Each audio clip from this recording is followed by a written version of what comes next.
Bonjour à toutes et à tous, bienvenue dans cette 4e émission spéciale CES 2026.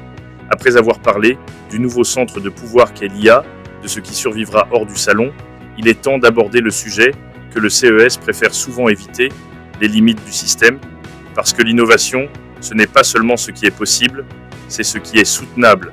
Et la question centrale aujourd'hui est simple mais dérangeante. Peut-on vraiment soutenir ce futur, technologiquement et politiquement ? Car le CES adore montrer ce qui fonctionne. Il évite de montrer ce qui ne passera jamais à l'échelle. Pendant les 30 prochaines minutes, je vais vous parler de ce sans quoi rien ne se cale. L'énergie, le compute, les infrastructures, les territoires, la régulation.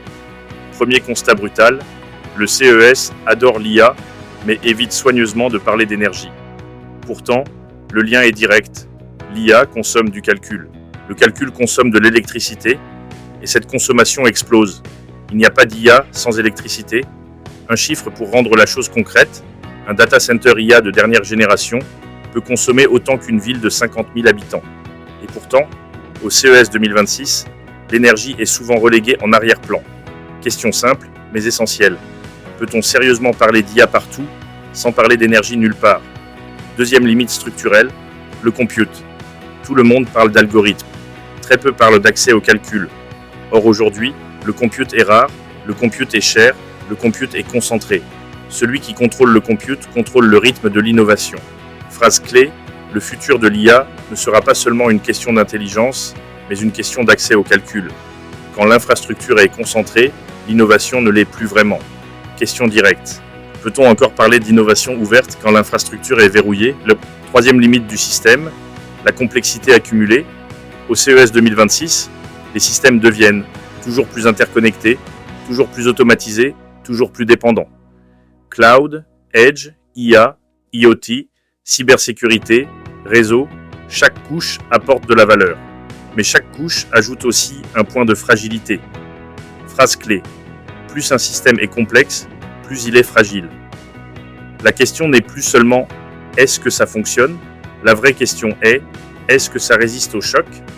Chocs énergétiques, chocs géopolitiques, chocs climatiques, chocs cyber. » Quatrième sujet clé, la mobilité et les véhicules software-defined. Les véhicules deviennent, pilotés par logiciel, connectés en permanence, dépendants de mises à jour, liés à des plateformes. Le véhicule n'est plus un objet industriel, c'est un système roulant, et quand un objet devient un système, la question du contrôle devient centrale. Qui décide des mises à jour, des fonctionnalités activées ou désactivées, de la collecte des données, des règles d'usage ?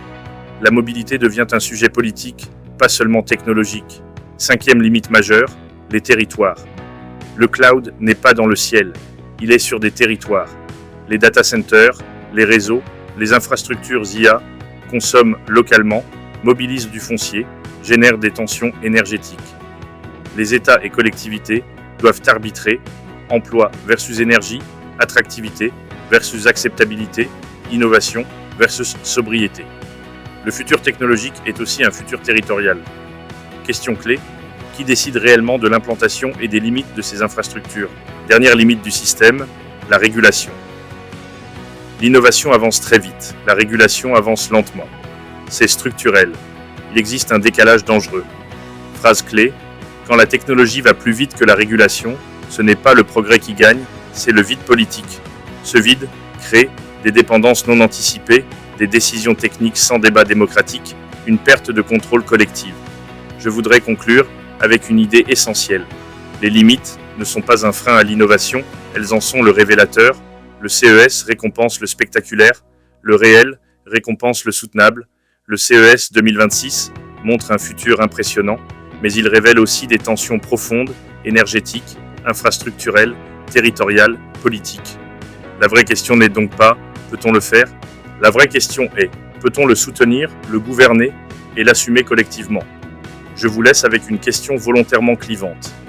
Si vous deviez bloquer un projet technologique aujourd'hui pour des raisons énergétiques ou territoriales, lequel serait-ce ? Merci de m'avoir suivi et à très vite pour la suite.